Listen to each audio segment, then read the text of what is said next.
Muqaddas turned around and saw his student there and swore to him that you are not allowed to relate what you have seen tonight ever to anyone until I pass away.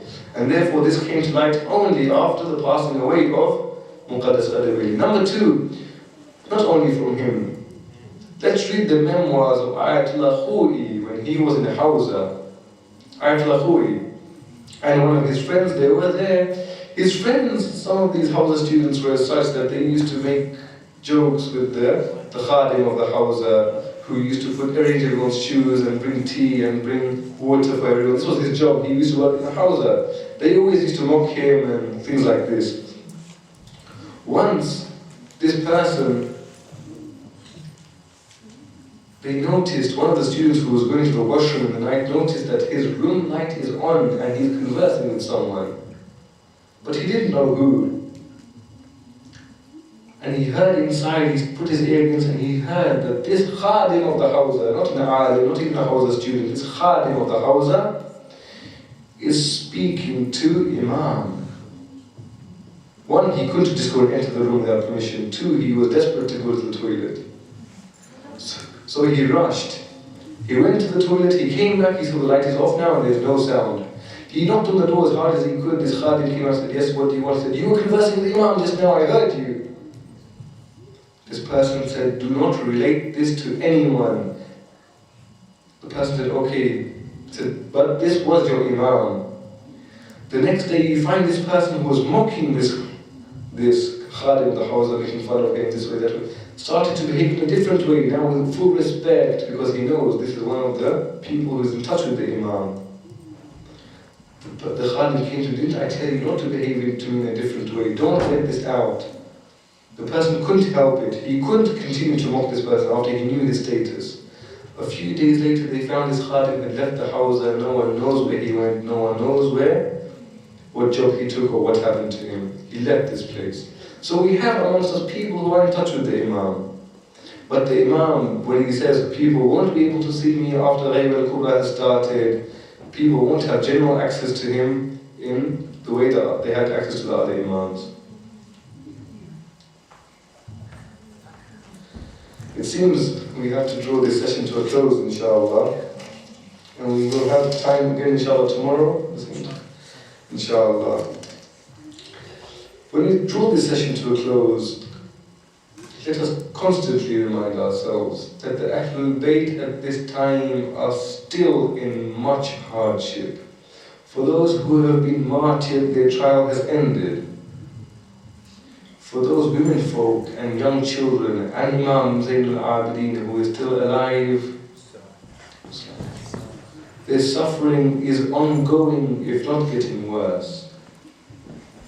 The children, imagine them, who have had no water for 3 days, have seen their father and their uncles and their cousins and their brothers martyred, and the women who have seen their husbands slaughtered in front of their eyes, not only killed in the battlefield, but after being killed in the battlefield, their heads have been separated from their bodies.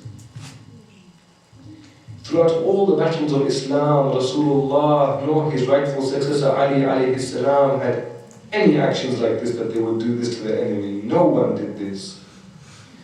Yet their own family this was done to.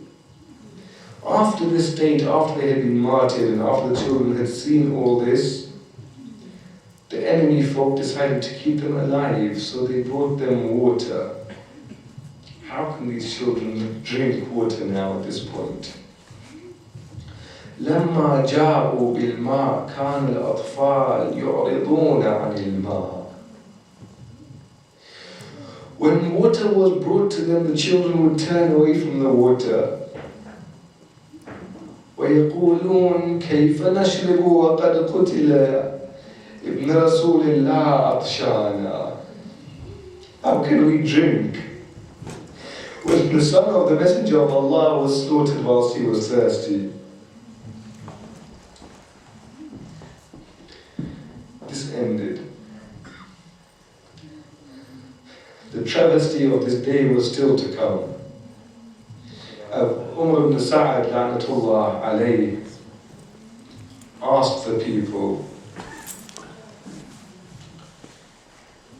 من يوطئ الخيل صدره. Who wants to now trample his body with the horses? Whose?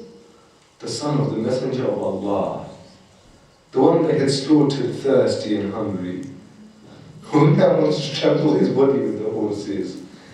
And 10 people of illegitimate birth came forward that they would want to do such a thing.